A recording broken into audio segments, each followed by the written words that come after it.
This is Open Heavens, a guide to a close fellowship with God, written by Pastor Efe Adeboye. I am your narrator, Efe Alaba. Get ready to receive from God like never before. Today, Saturday, September 20, our topic is Simple Obedience. Our memory verse is gotten from the book of James chapter 1 verses 22. But be ye doers of the word, and not hearers only, deceiving your own selves. Amen. Our Bible reading is gotten from the book of Devotional chapter 28 verses 1 to 13. And it shall come to pass, if thou shalt hearken diligently unto the voice of the Lord thy God, to observe and to do all his commandments which I command thee this day, that the Lord thy God will set thee on high above all nations of the earth. And all these blessings shall come on thee and overtake thee, if thou shalt hearken unto the voice of the Lord thy God. Blessed shall thou be in the city, and blessed shall thou be in the field. Blessed shall be the fruit of thy body, and the fruit of thy ground, and the fruit of thy cattle, the increase of thy kind, and the flocks of thy sheep. Blessed shall be thy basket and thy store. Blessed shall thou be when thou comest in, and blessed shall thou be when thou goest out. The Lord shall cause thine enemies that rise up against thee to be smitten before thy face. They shall come out against thee one way, and flee before thee 7 ways. The Lord shall command the blessing upon thee in thy storehouses, and in all that thou settest thine hand unto. And he shall bless thee in the land which the Lord thy God giveth thee. And the Lord shall establish thee an holy people unto himself, as he hath sworn unto thee, if thou shalt keep the commandments of the Lord thy God, and walk in his ways. And all people of the earth shall see that thou art called by the name of the Lord, and they shall be afraid of thee.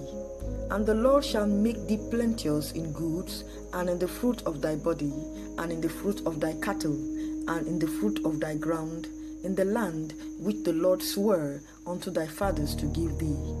The Lord shall open unto thee his good treasure, the heaven, to give thee rain unto thy land in his season, and to bless all the work of thine hand. And thou shalt lend unto many nations, and thou shalt not borrow. And the Lord shall make thee the head, and not the tail, and thou shalt be above only, and thou shalt not be beneath, if thou hearken unto the commandments of the Lord thy God, which I command thee this day, to observe and to do them. Amen. Many years ago, I went to preach in Onitsha, a town in southern eastern Nigeria. On my way back to Lagos, I needed to refuel my car, so I stopped at Asaba to buy some fuel. Unfortunately, I couldn't get any. I kept driving until I got to Benin, but I still couldn't get any fuel to buy. I continued my journey until I got to Ore. By then, the car's fuel tank was on reserve.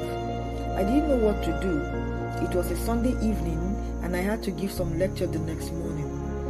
Then God spoke to me, "Son, take your eyes off the gauge and keep driving." I drove the car on reserve fuel from Ore until I parked in my house in Surulere, over 200 kilometers. God can bring something out of nothing, but for you to enjoy his blessings, you must be obedient to him. When he says go, you should go, and when he says stop, you must stop. Proverbs chapter 3 verses 5 says that you should not lean on your own understanding. In Matthew chapter 5 verses 2 to 9, there was an account of a man who had been ill for 38 years. Jesus saw him lying by a pool and asked him, "Do you wish to get well?" The sick man answered, "Sir, I have no man to put me in the pool when the water is troubled." Jesus then said to him, "Rise, take up your bed and walk." Immediately the man became well and began to walk. His simple obedience to Jesus' instruction to rise and take up his bread broke the bondage he was in for 38 years. No matter how long a problem has existed, once God sends his word and you obey him, you will have total freedom. More than 4 decades ago, I was to travel outside Nigeria for the first time and had never been inside an airplane before. I was a lecturer at the University of Lagos and was to give a presentation in Sierra Leone. I was a bit anxious because I had never traveled outside the country. But then, someone gave me instructions on how to clear myself at the airport. I listened, obeyed the instructions, and my journey was successful. Beloved, when God gives you an instruction, don't think you are wiser than Him. He knows the end from the beginning and the best pathway for your life. If you want to succeed in life, simply obey God's instruction. Obedience always precedes the miraculous. Key point: the key to becoming successful is simply obeying God's instruction. Jesus is Lord.